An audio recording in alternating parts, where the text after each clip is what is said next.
Agape love is the unwavering decision to will the good of the other, even when that choice demands sacrifice, silence, and stamina. Perseverance is not just patience stretched across time, it is the holy strength to remain faithful in the dark. When the soul is tempted to abandon the good, together, agape and perseverance form the backbone of Christian sanctity, reflecting not only what love feels like, but what love does when tested. Christ's life is the perfect example. Agape was not abstract during the Passion. It was blood, wood, thorns, and silence.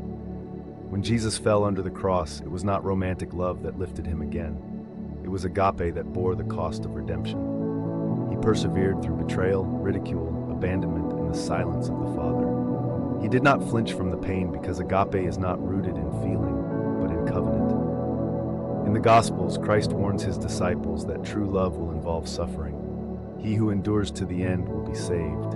Matthew 24, verse 13. Agape stays. It does not waver when emotions falter. It remains when nothing is returned. The Catechism of the Catholic Church teaches that perseverance, rooted in charity, is infused by the virtue of fortitude. Fortitude ensures firmness in difficulties and constancy in the pursuit of the good. CCC 1808. Constancy is the forgotten virtue in an age of novelty. But to love well, one must remain, not drift, not exit, not replace.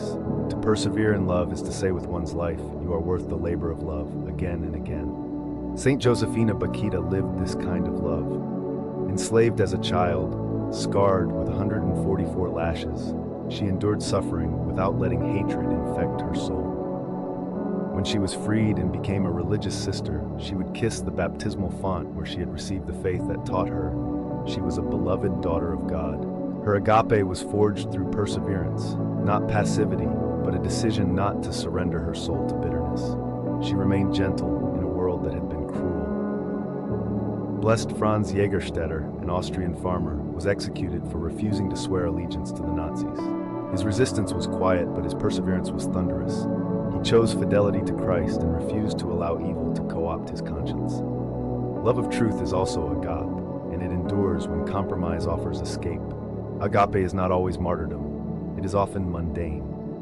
A mother rising for the 5th time in the night, a son caring for an aging parent who no longer remembers his name, a wife listening patiently to a husband's repeated stories, a priest returning to his lonely rectory after giving his all to a congregation that seems indifferent.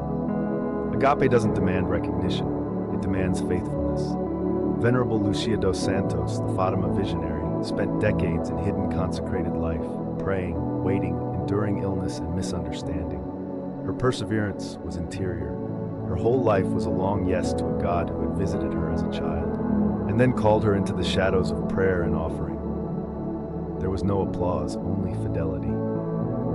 Scripture abounds in images of enduring love. The shepherd who searches for the one lost sheep, the father who waits for the prodigal son, the vine that bears fruit only after pruning, the mustard seed that becomes a tree. Perseverance is not a delay tactic.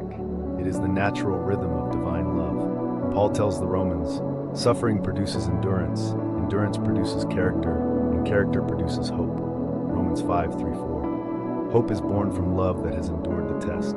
It is not naive optimism. It is the spiritual confidence that God is present in the long night. Saint Zélie Martin, mother of Saint Therese, bore many trials, grief over lost children, a demanding lace business, and terminal illness. She loved with quiet tenacity. Her marriage was filled with mutual sacrifice, and her perseverance formed a household of sanctity. The fruit of her agape was not immediate, but eternal. To persevere in agape is not to burn oneself out. It is not codependency or clinging. It is discerning what love requires and offering it day by day with trust. Sometimes it is letting go. Sometimes it is standing firm. But always it is remaining grounded in God's will, not personal comfort. The Blessed Virgin Mary is the model. Her fiat at the Annunciation began a lifetime of yeses, to Bethlehem's cave, to Egypt's exile, to Nazareth's obscurity, to Cana's intercession, and finally to Calvary's cross. Mary did not abandon the mission. She stood, she stayed. She loved unto the sword that pierced her soul. To imitate agape is to say yes again tomorrow, even when today's yes bore no fruit.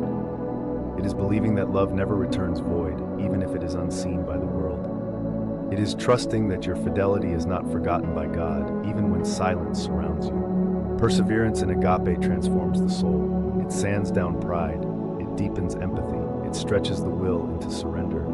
And in doing so, it prepares us for heaven, where love is no longer tested, but fulfilled. So do not fear the slow road. The saints walked it, barefoot and bleeding, but full of joy. Agape does not promise ease, but it promises glory. And for those who persevere, love will have the final word.